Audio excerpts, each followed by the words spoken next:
আজরাইল রে, জান কবজ করে এত কষ্ট আগে জানতাম না। আজরাইল, আমাকে একটু আসানের সাথে তুমি জান কবজ করো।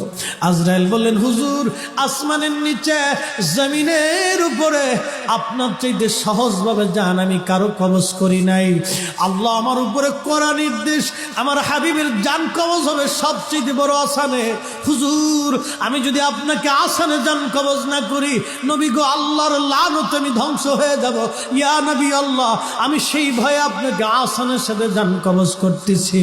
হুজুর গো, আপনি নবীর আগে এবং পরে এত আসানে কারো জান কবজ হয় নাই, হবে না। আল্লাহর নবী ডেকে বলে, আজরাইল, জান কবজ এত কঠিন, এত কঠিন, আমার কাছে কষ্ট হয়। একটা অনুরোধ তোমার কাছে করে দেয় আজরাইল, আমার উম্মতের জান কবজটা তুমি সহজে কইরো।